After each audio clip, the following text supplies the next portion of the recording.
A paz do Senhor. Pai do Senhor, meus irmãos. Mais uma vez nós estamos aqui para trazer mais uma vez algo através Da palavra. glória a Deus.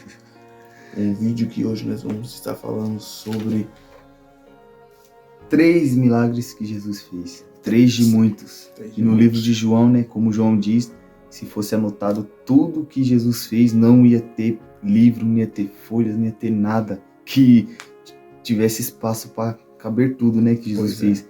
Então, nesse vídeo a gente vai tirar 3. Só 3 milagres, né? E muito bem, nós sabemos o que é milagre, né? Que é tipo algo sobrenatural que vira natural, que é somente Deus que pode fazer isso. Somente Deus que pode fazer e explicar como aconteceu, porque nem eu e nem você consegue explicar. O que a gente tem que fazer é apenas viver. Então, o primeiro milagre de Jesus que a gente anotou aqui é sobre a ressurreição da filha de Jairo. a ressurreição. Para vocês que já ouviram e para vocês que ainda não ouviram, que não leram, pode clicar o dedo no like, por favor. Curte, compartilha, se inscreva, ativa o sininho. E qualquer coisa também, qualquer coisa não, quando terminar o vídeo, vocês já correm lá no Instagram, começam a nos seguir. Estamos colocando bastante conteúdo lá. Deixe seu pedido de oração também. Deixe pedido de oração. Se vocês não quiserem deixar aqui no comentário, pode mandar para nós no Instagram, que vamos estar respondendo vocês assim que possível. Mas orando, nós vamos estar sempre orando por Com vocês. certeza. Coloca lá também sobre o que vocês querem que nós apresentamos na oração. Familiar, causa na justiça, emprego, família, qualquer coisa. Vocês podem mandar que nós vamos estar orando. E se você crê que Deus pode fazer milagre, assim como nós vamos estar falando agora, manda o nome, coloca o nome. E creia, irmãos, porque a Bíblia diz também que a oração do justo pode muito em seus efeitos. Isso aí. E também já falar, nossas mulheres também estão nos ajudando. Aí qualquer coisa também que estiver postando, tem a mão delas também. Isso. Tem a mão, tem o joelho. Elas estão orando por nós orando também por vocês. Então, curte. Vamos estar falando então como o nosso irmão Ailton já disse, a filha de Jairo. Antes de tudo, nós vamos ver que Jesus, ele chega no local com seus discípulos, no barco, e já tinha uma multidão esperando. Uma multidão que já estava desejando um milagre. Como o nosso irmão também já disse, não teria como escrever todos os milagres. Porque como uma multidão acompanhava, eu creio que era uma multidão também de gente doente que estava ali tocando em Jesus e sendo curada. E naquele momento que ele chega ali, Jairo, ele se aproxima de Jesus e começa a pedir para Jesus. Ele se ajoelha, reconhecendo que Jesus pode levar a cura para a filha dele que estava doente. Jesus fala, eu vou. Começa a caminhar. E no meio desse caminho, aonde Jesus está indo, uma multidão espremendo ele, uma mulher que sofria por 12 anos, ela vem por trás da multidão, ela toca na orla da veste de Jesus. E quando ela toca na orla da veste de Jesus, a Bíblia vai falar que o sangue estancou.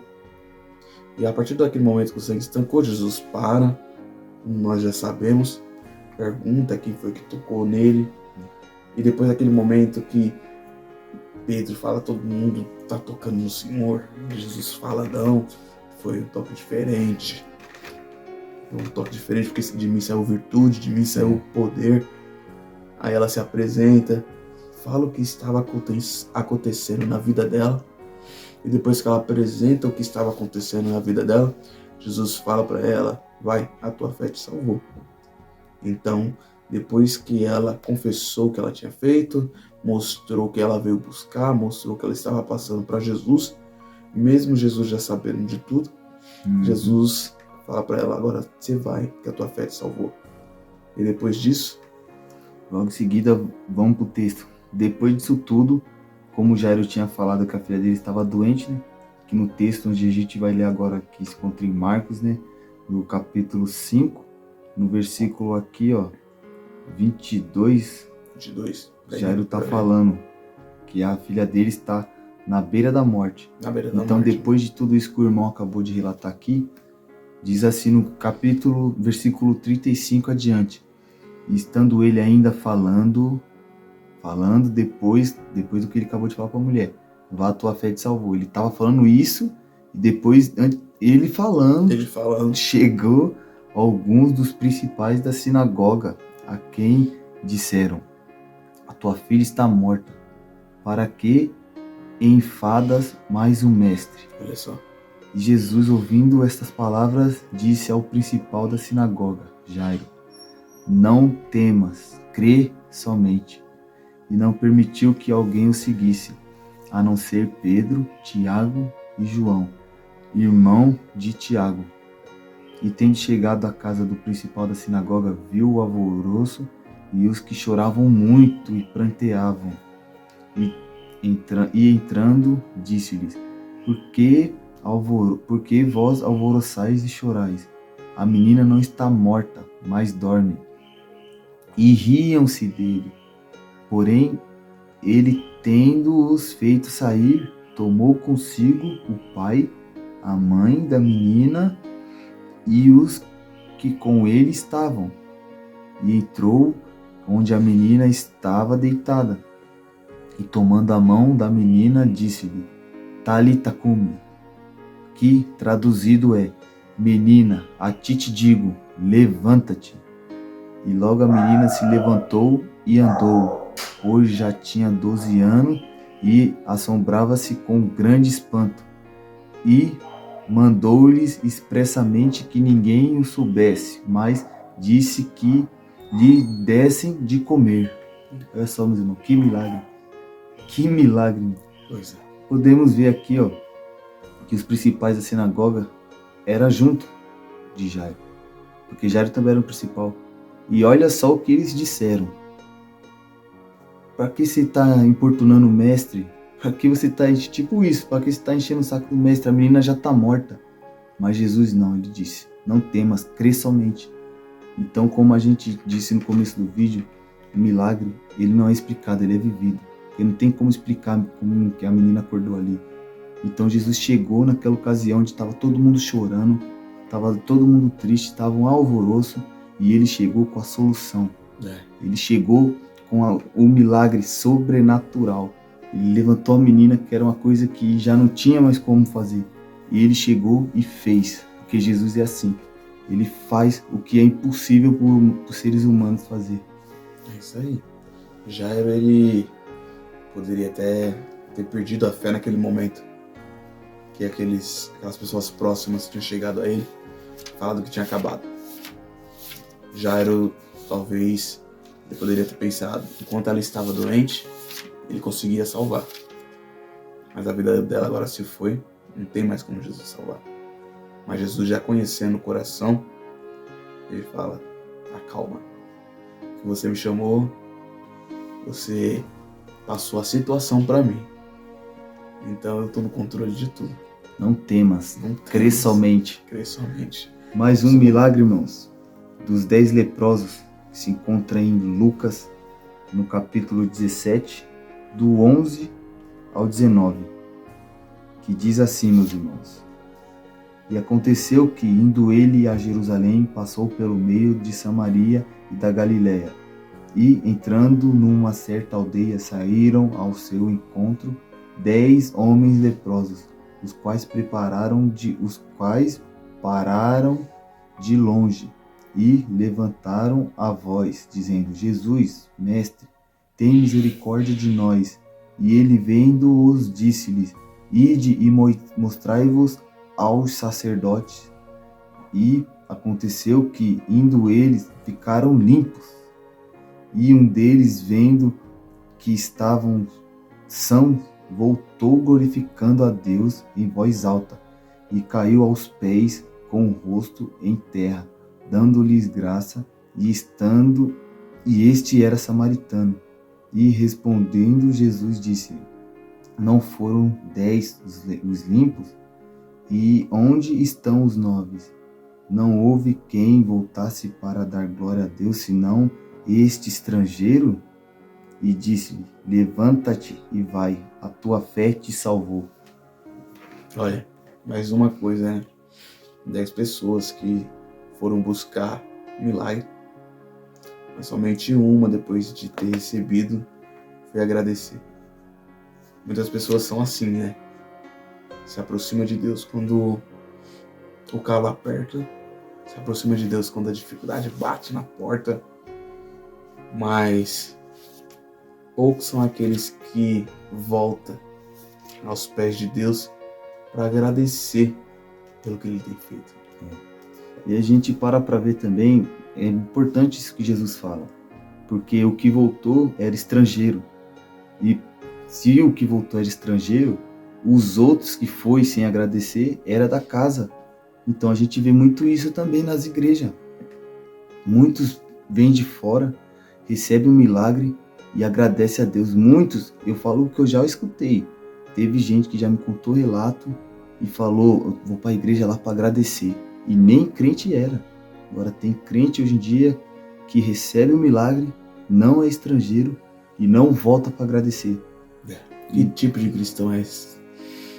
Tem que voltar para agradecer. Era 10 leprosos e apenas um voltou. E a lepra, a gente sabe muito bem que era uma doença complicada naquela época. E Jesus, ele pegou e curou. Coisa que a medicina não dava para fazer naquela época. Jesus veio e curou. Fácil. O milagre se vive, não se explica. E vamos estar compartilhando mais um para encerrar o vídeo, que se encontra em João, capítulo 9, versículo 1 ao 7, que é o cego de nascença. O cego de nascença. E diz assim: e, passando Jesus, viu um homem cego de nascença. E os seus discípulos lhe perguntaram, dizendo: Rabi, quem pecou, este ou seus pais, para que nascesse cego? Jesus respondeu: nem ele pecou, nem seus pais, mas foi assim para que se manifeste nele as obras de Deus. Convém que eu faça as obras daquele que me enviou, enquanto é dia. A noite vem, quando ninguém pode trabalhar. Enquanto estou no mundo, sou a luz do mundo. E tendo dito isto, cuspiu na terra e com a saliva fez lodo e untou com o lodo os olhos do cego. E disse-lhe: vai, lava-te no tanque de Siloé, significa o enviado. Foi, pois, lavou-se e voltou vendo. Agora é um milagre um pouco diferente das pessoas que foram buscar em Jesus. Jesus agora, ele envia a pessoa para receber o milagre. Muitas das vezes nós temos também que nos posicionar, fazer também a nossa parte para receber o milagre. Porque Jesus, ele já tinha entregado, ele só enviou para ele lavar o rosto. Muitas vezes nós não queremos nem fazer a nossa parte. Muitas vezes nós não queremos nem nos levantar para fazer a vontade, para receber a bênção. E outro detalhe também, irmãos. Muitas vezes também a gente não quer fazer o que o mendigo fez logo depois que ele lavou o rosto. Porque veio os fariseus duvidar. Tu era cego mesmo? Veio duvidar. Mas só que como o rapaz ele era cego, ele só conseguiu enxergar depois que lavou o rosto. O Jesus já não estava mais perto dele quando ele lavou o rosto. Então, os fariseus perguntou: onde está aquele? Ele falou que não sabia onde estava, mas ele não negou aquele que fez. Ele disse: foi o homem chamado Jesus. Então Jesus fez um milagre e ele falou. Ele não temeu e falou: foi Jesus que fez. E é o que a gente tem que fazer nos dias de hoje. Se Deus fez algum milagre, se fez alguma coisa que muitas das vezes a gente acha que foi a gente que conseguiu com o nosso braço forte, que a gente conseguiu de alguma maneira, sendo que não tem explicação. No fundo a gente sabe que foi Deus que nos fez, a gente sabe que foi Jesus, mas a gente quer falar que foi a gente que fez isso? Foi nós? Não, temos que fazer que nem esse cego. Foi Jesus que fez, foi ele que fez, porque ele é o único que pode fazer o impossível, ele é o único que pode fazer além da medicina, porque nem as medicinas de hoje conseguem fazer um cego de nascença ver de novo. Porque imagina a situação daquele rapaz. A Bíblia não relata como que ele é, se era o olho assim normal, porque tem cego que não tem o olho, fica só a parte de branca. Tem cego nos dias de hoje que é assim, é complicado. Então a medicina não consegue, é impossível, porque ela só vai além do que pode. E a Jesus vai mais além. Jesus os curou o cego de historiadores nascença. também vão dizer que ele não tinha o olho. Por isso que Jesus ele pegaria o lodo e colocaria no olho dele. Porque assim como se nós vemos em Gênesis, Deus criou o homem como do barro. Aí alguns historiadores dizem que por conta disso que Jesus pegaria a terra e passava no rosto dele. Que a partir daquele momento que ele lavou, criou o olho nele. Não só teve a visão, teve os olhos criados naquele momento. Porque ele é o Deus que cria. Então nós tivemos mais um milagre presenciado. Se você também já recebeu algum milagre da parte de Deus, comenta qual foi o milagre. Comenta. Se você precisa de algum milagre, também comenta seu nome, a oração, a parte que você precisa do milagre. Ou se você não quer comentar, curte e manda o seu pedido de oração para nós no Instagram. Isso aí. E Deus abençoe grandemente a sua vida por mais uma vez de estar nos acompanhando. Deus abençoe e creia. Não temas, somente creia que seu milagre vai chegar. É isso aí. Amém.